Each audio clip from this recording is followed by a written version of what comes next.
In the quiet, sun-soaked streets of Beverly Hills, a chilling event shattered the illusion of suburban perfection. On August 20, 1989, José and Kitty Menendez were found brutally murdered in their opulent mansion. Their sons, Lyle and Erik, claimed they were victims of a random attack. But as the investigation unfolded, a darker truth began to emerge. A confession, a betrayal of trust, and a family's darkest secrets laid bare. What drove two young men to commit such an unthinkable act? Was it the culmination of years of hidden torment? Or was it something more? Stay with us as we unravel the mystery behind the Menendez brothers' shocking crime and the legal proceedings that followed. August 20, 1989. Beverly Hills, California. José and Kitty Menendez were found brutally murdered in their home. José was shot in the head at close range while sitting on the couch. Kitty was shot multiple times, her body riddled with wounds. Their sons, Lyle and Erik, claimed they had returned home to find their parents dead. They appeared devastated, sobbing at the funeral and comforting each other. But soon, questions arose. There were no signs of forced entry. The brothers began spending lavishly, purchasing expensive cars, watches, and even a restaurant. The case captivated the nation. The contrast between the family's wealth and the horror of the crime was stark. The media sensationalized the trial, broadcasting it live and turning it into a spectacle. As the investigation unfolded, allegations of abuse surfaced. The brothers claimed they had endured years of sexual and psychological abuse by their father. The public was divided: were they victims or cold-blooded killers?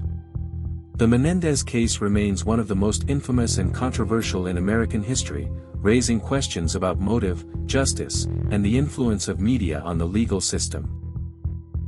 In the immediate aftermath of the brutal murders of José and Kitty Menendez, the Beverly Hills Police Department faced a perplexing crime scene. There were no signs of forced entry, and the house showed no evidence of robbery. The initial assumption was that the killings might have been a professional hit, possibly connected to José's business dealings. Lyle and Erik Menendez, the victims' sons, reported discovering their parents' bodies and called 911. Lyle's frantic voice conveyed shock and despair, while Erik's cries were audible in the background. In the weeks following the murders, the brothers' behavior began to raise suspicions. They embarked on a lavish spending spree, purchasing luxury items such as Rolex watches, a Porsche 911 Carrera, and even a restaurant in Princeton, New Jersey. Erik invested in tennis lessons and traveled extensively. Their extravagant lifestyle, funded by a $650,000 life insurance payout, contrasted sharply with the expected behavior of grieving sons. This, coupled with inconsistencies in their accounts and the absence of forced entry, led investigators to consider the brothers as prime suspects. The case garnered significant media attention, with the public divided over the brothers' guilt and the possibility of underlying motives, including allegations of long-term abuse. The investigation continued, unraveling a complex web of family dynamics, psychological trauma, and questions about justice. As the investigation into the brutal murders of José and Kitty Menendez progressed, a significant breakthrough emerged.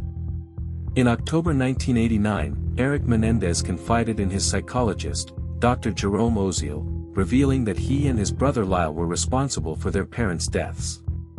Dr. Oziel, concerned about the gravity of the confession, recorded multiple sessions with the brothers, capturing detailed accounts of the planning and execution of the crime. The situation took a dramatic turn when Dr.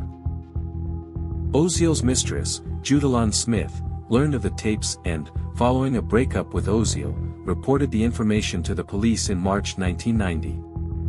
This development sparked a legal debate over doctor-patient confidentiality. Ultimately, a judge ruled that the tapes were admissible evidence, citing that the brothers had threatened Dr. Oziel, which constituted an exception to confidentiality rules. Public reaction was divided.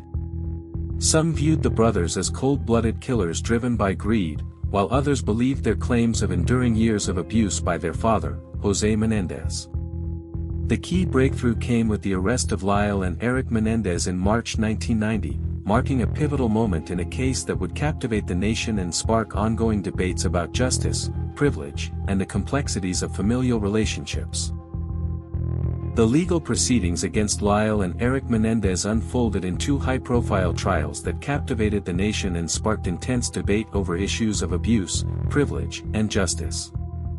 First trial, 1993 to 1994. The first trial began in 1993 and was broadcast live, drawing massive media attention. The defense, led by attorneys Leslie Abramson and Jill Lansing, argued that the brothers acted in self-defense after enduring years of sexual and psychological abuse by their father, José Menendez. They portrayed their mother, Kitty, as complicit and abusive. The prosecution contended that the murders were premeditated acts driven by greed, noting the brothers stood to inherit their father's multimillion-dollar estate. The trial featured emotional testimonies from both brothers, detailing the alleged abuse. Despite the compelling narratives, the juries were unable to reach a unanimous verdict, resulting in mistrials for both brothers. Second trial, 1995 to 1996. The retrial commenced in 1995 with significant changes. Judge Stanley Weisberg barred cameras from the courtroom and imposed stricter controls on the proceedings. Much of the defense's evidence regarding alleged sexual abuse was excluded, narrowing their ability to argue self-defense. The prosecution maintained that the brothers' motive was financial gain. In 1996, both Lyle and Erik were convicted of first-degree murder and sentenced to life in prison without the possibility of parole.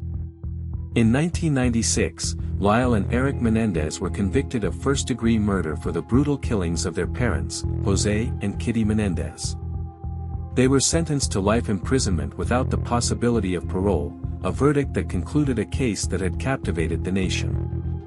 For over 2 decades, the brothers were incarcerated in separate prisons, communicating only through letters and occasional games of chess by mail. In 2018, after years of separation, they were reunited at the Richard J. Donovan Correctional Facility in San Diego.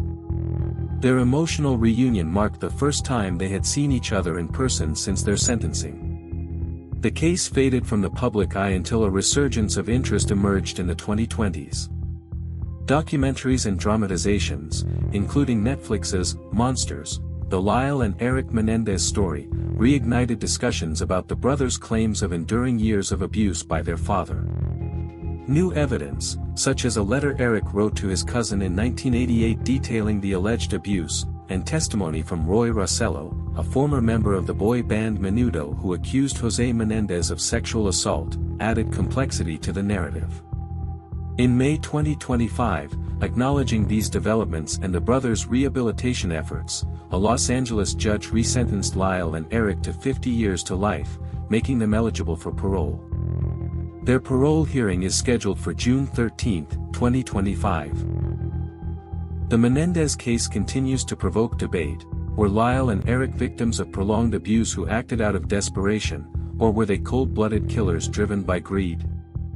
As society grapples with the complexities of trauma and accountability, the brothers' story serves as a poignant example of how perceptions of justice can evolve over time.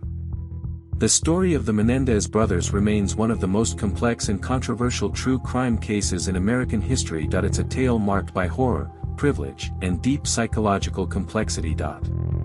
For decades, the public has grappled with the question: were Lyle and Erik Menendez victims of relentless abuse, or cold-blooded perpetrators of a calculated crime? This duality continues to haunt the legacy of the case. Today, opinions remain divided. Some support the brothers' potential parole, citing the decades of abuse they claim to have suffered. Others stand firm that justice demands they remain behind bars for life. What do you think? Was justice truly served? Were the Menendez brothers victims themselves or criminals beyond redemption? Let us know your theory in the comments below. We want to hear your thoughts. If you found this deep dive into the Menendez brothers' legal saga compelling, Please like this video, subscribe to the channel, and hit the bell to stay updated on more true crime stories that explore the darkest corners of human nature. Next up, we'll explore the haunting mystery of the JonBenet Ramsey case, a chilling story that still grips the nation. Don't miss it.